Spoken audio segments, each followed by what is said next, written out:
Welcome to my channel, The Binge Eating Therapist. I'm Sarah, former binge eater turned psychotherapist, and my mission is to use this space to bring content to you to help you understand your struggle with food and break free from binge eating. Now, a lot of my videos are about what to do in order to stop binge eating. And this video is slightly different because I want to talk to you about what not to do. So these are some of the things that you need to stop doing if you want to recover from binge eating. So you might be in the position where you have watched loads of videos, you've read the books, you feel like you have all the knowledge there about how to recover, and you're just frustrated with yourself that you don't seem to be able to apply it consistently. If this is you, I think you might find this video particularly helpful. But before I start, I just want to let you know, if you are watching this video round about the time of its release, on the 25th of July, I'm starting a binge eating therapy group for men. It's an 8-week group. If you think this is something that might be a fit for you, I will pop details below about where you can find more information about that. Now let's get on to the 3 things that I would like you to stop doing. So the first one, I want you to think about how often you are telling yourself that tomorrow you are going to do XYZ. If you are like many of us, we put a lot of pressure on our future selves to kind of take care of things. It's like we have this idea that we will be different in the future. How many times have you had that moment where you are struggling with a binge urge and in your mind you go like, you decide, I'm just going to binge because I will make up for it tomorrow. Tomorrow I won't binge. Tomorrow I'll do this. Tomorrow I'll do that. And I think this is a very human thing that many people are doing a lot, not just around food. Tomorrow I'm going to start meditating, or I'm going to start journaling, this idea that we're always about to do something. This kind of thinking doesn't serve us, because what happens is we tell ourselves that tomorrow we're going to be like this, so it kind of doesn't matter what we do today. So we use it to kind of absolve ourselves of any responsibility in the moment to show up or to do the kind of things that we're telling ourselves that we want to do. For me, it felt like this kind of mind trick over and over again. I would end up binging, absolutely convinced when I went to binge that this was going to be the last time. And then afterwards just kind of being in shock that I couldn't believe I kept falling for it over and over again. So this is the idea of tomorrow thinking, that we imagine tomorrow. It's like we think that we're going to feel differently tomorrow, we're going to behave differently tomorrow, as if we can just choose to be different from tomorrow onwards. And this is something that's so important to start. I started asking myself the question when I was fighting with a binge urge and having these tomorrow thoughts. I started noticing them in the moment. And so I would say to myself, Sarah, what makes you think you will be able to do tomorrow what you're struggling to do today? So whatever it might be, whether you say to yourself, tomorrow I'm going to start dieting, I'm going to do this, that. Maybe you say to yourself, okay, tomorrow I'm going to start the intuitive eating thing. So today I'm going to kind of not have to. Maybe you say to yourself, tomorrow I'm going to start this intuitive eating thing. So we can put anything off. I think a lot of us are pretty good at procrastinating, but it holds us stuck because it's like you feel like you're always on the verge of a big change. You're always on the verge of starting to be the kind of person that you want to be. And until we start saying like, I can't control tomorrow me. I don't know what tomorrow me is going to do. The only time I have any agency and autonomy and influence, if you like, is in this moment, how I'm choosing to respond in this moment. So we have to stop putting that pressure on the tomorrow version of us to somehow make everything better. And the next thing I would like you to stop doing is stop trying to make the right choice.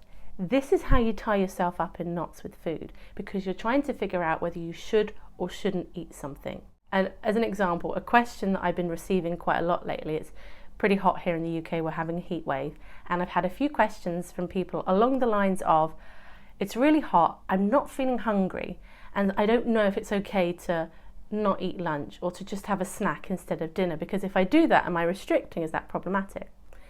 There's this idea that there's a right choice to make in that moment. Many people in the community, we stress the importance of regular eating. So then even that ends up becoming a rule, and the right thing to do is to make sure I have my 3 meals a day and maybe I have snacks as well.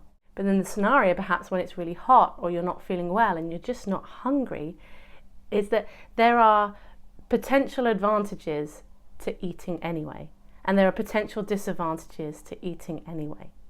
So rather than it being trying to figure out what the right thing is to do, It's like, how do I make a peaceful decision? How do I make a good enough decision in this moment?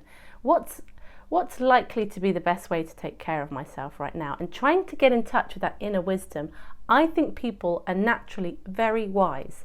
I just think that when there's a lot of overthinking going on and very heightened emotions, that we can't listen to our wisdom. So when you say to yourself, there isn't a right choice to make here, you calm yourself down a little bit, and then maybe you can listen to it. And if you're really not sure, just make a choice. Make a guess and just go into it mindfully and try and treat it as an experiment, as an opportunity to learn. Because if you give it a go, then you'll find out, actually, maybe in those scenarios, the most helpful thing for me to do is to eat something, or the most helpful thing for me to do is to listen to my appetite and not have something. It's like you have to become less invested in the outcome in order to smooth out that process and make a decision. And the third thing I would really like you to stop doing is to stop viewing this as a linear process, as you're getting from A to B. Because the problem with viewing it as a linear process, even if you see the ups and downs, is like whenever you're right in it again, whenever you are just, you're in the food, you're feeling awful, all the shame is up. With a linear process, you're always feeling like you keep going back to square one. So it feels like you're never making progress. And I don't talk about binge eating recovery in a linear way. I talk about it more like two states. So one side of it, you've got the binge and the chaos. The other side of it, you've got the peace and the calm and the connectedness and intuitive eating, or whatever it is that you're trying to create over here. And rather than you trying to get from one to the other, recognizing that the process is going to be about moving back and forth between these two states.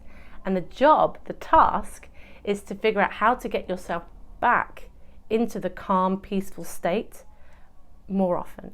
And the more often you are able to figure out how to do that for yourself, the more and more time you start to spend feeling calmer and more peaceful around food. So the more that then starts to feel like your default place. I've said it before and I'll say it again. People try to stop binge eating by trying to stop binge eating. There's this focus on the behavior. I'm trying to change this behavior. So you just try and force yourself to change your behavior instead of looking at these dynamics and what might be playing out that's leading you to keep choosing this behavior anyway. Or maybe choosing isn't the right word, but it's compelling you back into this hate behavior because this is compulsive behavior. So one, we need to recognize tomorrow thinking and call yourself out of it. Watch your thoughts, and when you see yourself doing it, say to yourself, oh, I'm doing that tomorrow thinking thing. What makes me think I'll be able to do tomorrow what I'm struggling to do today? And the second one is let go of this idea that there is a right and wrong choice to make in the moment. There are just choices with different experiences and consequences. And lastly, to stop looking at it as a linear process. So if you'd like to know more about the concept of it not being a linear process, I highly recommend checking out this video. It's where I go into much more detail, because ultimately this is about working on your mindset. Recovery is about changing your mind. It's not about changing your behavior. When you change your mind, your decisions will change. So it does impact your behavior. But if you're just focusing on the things you are doing or not doing, you might miss these 3 things that I've spoken about that could be holding you back. So I hope this was useful. Let me know if you recognize yourself in any of these 3 things. These were 3 significant shifts that I had to make in order to be able to recover from binge eating. So I hope it's given you something to think about.